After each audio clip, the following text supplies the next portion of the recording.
Eric. My What your education? thoughts on that are as an ENTP. Sure. Hi, host Eric here, talking to French people, and ENTP Max just asked me my thoughts on. You asked me my thoughts about education, or my own personal education, or what? Uh, yeah, like growing up, what did you think about like going to school and going to college? And I mean, we were talking about JC's grad school, and you didn't sound particularly impressed. Right. Well, I'm fairly antagonistic towards the status quo education system. I found it. I found it. I tolerated it more in the moment than in retrospect. I wish I had. I didn't understand enough then to object to it as strenuously as I ought to have. I I feel that the whole notion of compulsory education violates the rights of students. That it frames education such that it's teachers dictating to students what they need to learn rather than the other way around, which is how it should be. When you get really good debaters, that's how it is. They tell me where we're weak and what I need to do to fix it. You know, they say like we need extensions on the 2AC here, stuff like that. And so, from my perspective, the system is broken because it's backwards. It treats children as though they were employees in this whole equation rather than clients, which is how they should be treated. And they're clients who ought to be directing their own education, but they're not allowed to because of the standardization protocols of the status quo. And the free market is drastically limited to the extent to which it can actually improve things because it's dramatically limited to the extent to which it can compete. Um, the only people who get the benefits sometimes of a really good education are the rich parents who pay for it after school in certain things. I mean, I'm a debate coach by profession, and I own a debate school, so I feel strongly about Max. I'm gonna mute you, okay? Because you got so much background noise coming through. I don't know what you're doing. You're like stuffing Yeah, envelopes yeah. or something. um, anyway, so I have a lot of opinions about education because I've been doing it for years, and I was a classroom teacher. I feel to the core of my being the pointlessness of the current day schedule of how it just destroys the reality of things. How consensual education is so vastly different. Like I don't allow students to remain in my class if they don't want to be there, right? I don't I don't say you have to be here anyway. I say, okay, go outside and play.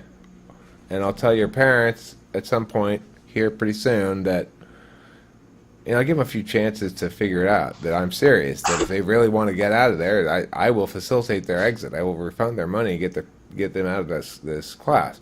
I refuse to be party to forcing students to do shit they don't want to do.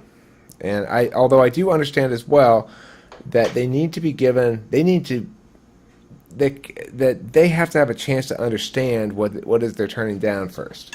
So I'll go along with pushing them for a while, right? But ultimately, if they don't like it, I don't want to force them to do it, whatever it is. And to me, that seems the only acceptable natural state of things, right? Like, why is it that teachers are like my daughter is in college right now. She's got this English teacher who's saying, giving them all these annotation assignments where they got to do all this reading and annotate it. And her justification for it is, well, if I didn't make you annotate it, you wouldn't do it. Well, my answer to that is, well, if I personally felt a desire to learn it, I would do it. If I felt it taught me in an effective and efficient way. You're not doing any kind of impact calculus on the amount of time you're asking students to spend versus educational impact. You're solving your own problem of not being able to get kids to read the shit you assign because they don't need to read the shit you assign to complete the work you otherwise assign. obviously. Obviously, they must not need to do it, or else you wouldn't need to use this methodology to prevent them from not doing their reading. I mean, I don't know what else to tell you, but it's complete nonsense. That's not how educational decisions ought to be made. Like this woman's making a decision based on the fact that, oh, well, the only way I can make you do the reading is to give you this additional assignment where you have to do all this busy work and annotate all the reading that you do. To me, it suggests a fundamental failure of understanding on some level of what they're supposed to be there doing, right? What in the world is this woman thinking? That she is master of these people's time? Does she have no respect for the fact that they're autonomous beings who ideally are there because they want to learn something specific? Ideally. It's never that way, right? They got to take all these English 101 classes and shit like that. I mean, that's not an individualized education at all. And to the extent that it's not individuated to the student's individual needs, desires, and interests and talents and stuff, then to my mind, it's offensive.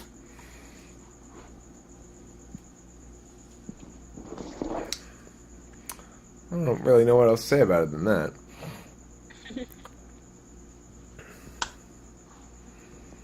Well, look, what I would say, Max, is that certain types of individuals are intended to thrive in certain areas, and not all those areas are academic areas, right?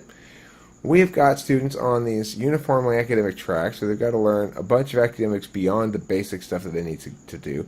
I'm not talking necessarily about elementary school, all right? I don't want to fight about anything below 5th or 6th grade. I'm okay with the status quo before 5th or 6th grade, or at least I don't have an alternative in mind. Who the fuck is making all that noise? JC? Is it me? Are you playing styrofoam cup rub or what? That's what it sounds like. It sounds like you're sitting there rubbing a styrofoam cup. Anyway. Can you hear me? Yeah, I can hear you. We're talking about education, Ken. You were homeschooled, right? For high school, yeah, and 8th grade. Host Ken, I want to talk to you about education. I want to hear your homeschooling ways and your homeschooling days. What did you learn in homeschool? Keep it rolling just for a second. I'm going to get my webcam set up. Okay. So we'll come back and we'll hear from Host Ken about his homeschooling ways and his homeschooling days. Let me see what Max says here. Max, please unmute yourself and talk if you have something to say. Just mute yourself when you're not talking so that we don't get all the background noise.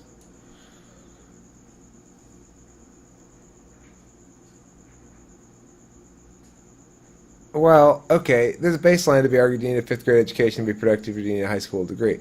Well, I think that part of the problem is this notion that we can define an education in those kind of terms, right?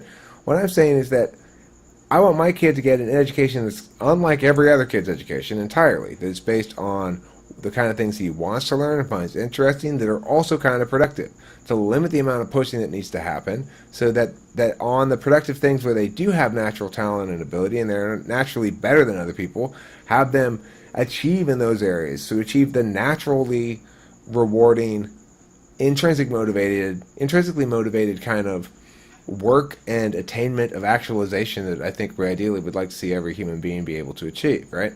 It's like if we're dealing with a bunch of kids, in my mind we're saying, how can I help to make this individual into the most actualized human being that I can make him into? And I am confident that I've had a huge impact on certain kids because, not because of me necessarily, but because of debate. Debate it's magic. I don't know what else to say about it. It's magic because all of a sudden you've got kids who, I never assign any homework or anything like that. I don't have any assignments. They come to class and we all work together on the project to kicking everybody else's ass, you know? That's the job. And they know who's good and they know who's not so good and they know who to try to imitate and they know the tricks. And it's like a game, right? It's like the world's greatest, most deepest, most fantastic strategy game against all your same age peers. And you got cards, just like in fucking Yu-Gi-Oh, right? Well, what are you going to run? Well, I'm going to run Jones 2013A. Race isn't real. I'm going to attack him at the framework level. Shit like that, right? It's war. It's beautiful. Anyway, that's debate. Let's talk to a host Ken about the the explosively rad experience of being homeschooled. Is that the adverb adjective combination you'd like me to utilize there, Ken? You know, I don't know if it's completely apt. You're able to hear me, okay, right? I can hear you fine. You're a beautiful black square right now, Max. I mean, host Ken. Oh, You're can not- you not see my webcam? There's no face on you, but there is a black square. That's all. Oh, hold on. Can see you. Oh, JC can see you? I can't see him. Yeah. Yeah, what's wrong with you, Eric? What's going on? I don't know. Let's try. Let's see if I can fix that problem. I'll turn off my own webcam for a Missing second. out. I have a wonderfully themed room right now. There's just empty boxes everywhere. Fantastic. Oh, there you are. I see you now. Oh. Well, now I don't see you. Oh, there Now you I'm are. back. Okay, so we're talking education. Host Ken has joined us to represent Team Homeschooling. Yep. So, tell me about Team Homeschooling. Did you guys have your own football team? No. No, in fact, took a lot of effort just to get PE off the ground. Now, were there cheerleaders who'd come by your room and go, "Go Ken, do your homework now"? The closest thing to that was probably my mom, and it was less of a cheerleader and more of a kind of like the Gestapo, or you know, like the SS or something. Mm-hmm. Yeah. So you actually had a strict schedule, or what? Did your mom assign you specific assignments? Did you have certain books you had to read, or what? I used K-12, the online homeschooling system. So I had teachers and actually something very similar to GoToMeetings for like classrooms. So as far as like strict scheduling goes, it wasn't as strict. I pretty much got to decide when I was doing different stuff.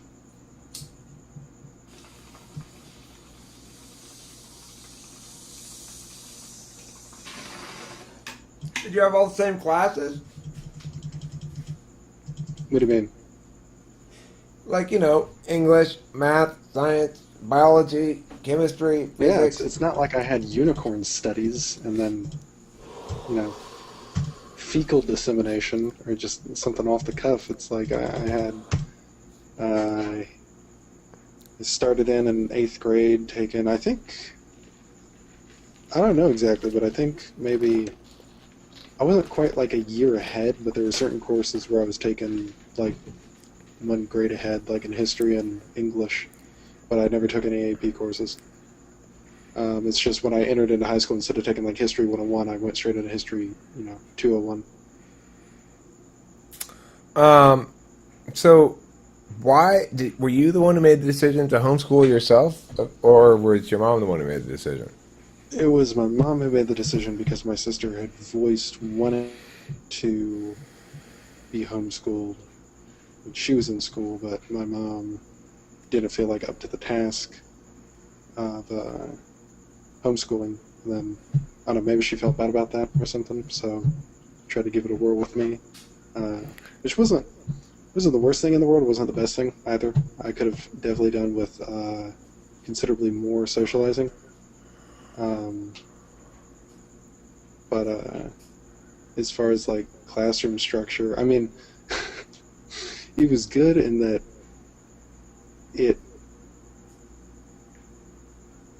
I'm trying to think of a way to describe this. Like in public schooling system, I've just never really, given a shit at at any point. So it's like with homeschooling, it gave me a little bit more freedom to give a shit in my own way, or to not give a shit in my own way. Whereas in a public schooling system, like in a traditional brick and mortar school, I would have been more forced and would have had to be more, just sort of frustrated and I don't know quite what I'm trying to say. So you don't miss the coercion. You don't think you missed out on the coercion, or what? I miss the interaction with the peers, but I don't. Yeah, I don't miss the coercion. I don't miss all the teachers up in your face. Whereas it was more like with the homeschooling, it was more.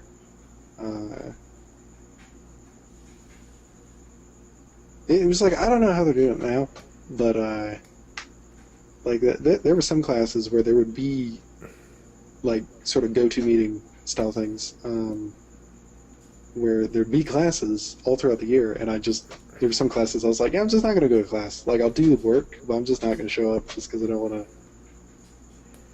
And like in some classes that passed. Like in some classes they were like, no, you got to show up to certain things, but in some, like, I don't know, like some of the extracurricular classes, I just did the coursework, and sometimes you could work ahead. So sometimes I'd do like 2 months in advance in one course, so I didn't have to think about it. Ken, are you wiggling your microphone back and forth? Yeah, Oh. I'm bouncing my legs. Can you stop? Is it making sound? Yeah. Ah, sorry. It's It's a okay. new microphone. Apparently, it's really sensitive. Yeah, it sounds good. It sounds really good. Okay. Okay, so that's interesting. Does anybody else have any comments on education? We're talking education here, and Ken had the unusual experience of being homeschooled. It's apparently by a system that intermittently cared a little bit. So, that sounds good. That sounds satisfying. It sounds like less coercive, at least, than the current system. Carolyn, JC, Max, did you guys all go to public schools? Yes, Yes. I did. Max, you asked the question. What are your thoughts in general? Well, my thoughts in general are, like, I think there should be a standardized education that everybody gets. And I think, like, there's a certain level of education that you need to be productive in modern society and actually contribute. Well, And I mean, like, even Ken, being homeschooled, Ken even got he got that standardized education, like you were saying, K-12 or whatever you did. Technically passed. I technically got my diploma. I got it with the absolute bare minimum credits required, which isn't, on good. K-12 or anything. Like I straight up flunked 5 out of my 6 courses for the first semester of senior year just because I was like, yeah, I'm just not gonna do it. People were like, well, you should really pass, and I was like, well. So, Max, why do you favor standardization? Because there's a certain degree of stuff you need to know, and without that standardization, I don't think there's enough motivation for kids to learn that. I mean, there's maybe 10% of kids that will take it upon themselves to get a high education level, but there's also the other 90% that just don't give a shit. Do you feel that the populace is adequately educated in the status quo? That's arguable. Do you feel that it's optimally educated in the status quo? Yes, I do. I think Optimally? there's a certain. At our current juncture, I don't know where you guys live, but in the United States, I think I live in California, and I got a pretty good education, I think. Mm-hmm. Reflecting back, how old are you? I'm a high school senior. Okay, all right, fine. Well, what I will say about that is there's no doubt that a person can receive a good education from within a standardized format of education. But I would argue that there are a large amount of students who would be better served, including academic-minded students, to engage in a more specialized course of education through some sort of an apprenticeship model over a standardized course of education that leads them not directly into any actual usable skill, that does not link directly the work that they're doing to the work that they will actually do in the real world, that does allow them to bypass this whole practice work phase in which everything you do in school, all the time you spent doing that work in school, what was the tangible outcome of all that time and effort? Nothing. Your metaphysical growth. But my point is, can't we achieve that and tangible results at the same time? Why must we limit students to only practice work? Yeah, I agree with that. I think that's a very valid point. Okay, well, go ahead. No, never mind. Go ahead. Okay, well, Max, as a high school senior, you are very well spoken to begin with, let me just say that. And you're at a disadvantage here because I'm a 45-year-old ENTP. And so it's unfortunate because ENTPs in this context have their ENTP shit going on, unavoidably. And, you know, it doesn't even matter, is the point I'm trying to say. It doesn't even matter. So, trust me. Anyway, let's stop education and let's talk about something else now. I think that was a good conversation about education. Anybody else have any other thoughts on education? Carolyn, I didn't mean to leave you out. I think I left your name out. Do you have any thoughts? You went to private and public school. Which did you think was better, or did you have a preference? Let's see in the chat what Carolyn says. Carolyn says, "I'm not listening right now, Eric." Oh, private. She thinks private was better. Did you go to a elite boarding school in Connecticut, or just a regular private school? You have to wear uniforms, or did you have like polo horses and stuff like that? Polo horses? You mean polo mules? Oh, you went to the Mule Polo Academy? That is fantastic. Oh, you went to Catholic school.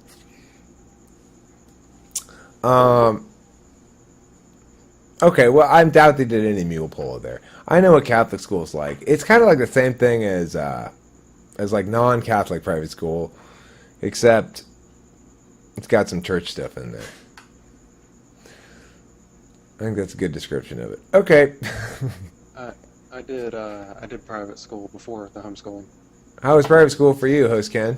It was different because it was a pretty much fundamentalist Christian private school. So it was more like it was a Christian school. It wasn't so much. There wasn't a whole lot of elite going on there. You mean your mule polos were dogs? We didn't even get dogs. It was that bad there. No, it was a little bit awkward because being a fundamentalist Christian school, they had sort of their own curriculum going on. So when I switched over to the K-12 system, which is public, it was a little awkward when it came to like certain quizzes starting out because like my school, they just never brought up interesting facts like the Paleolithic ever existing or things like that. You know, hunter-gatherer tribes. Host Ken, like, it didn't really matter because the answer was still Jesus.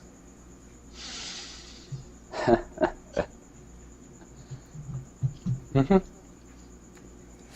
Well, that sounds like an interesting schooling experience.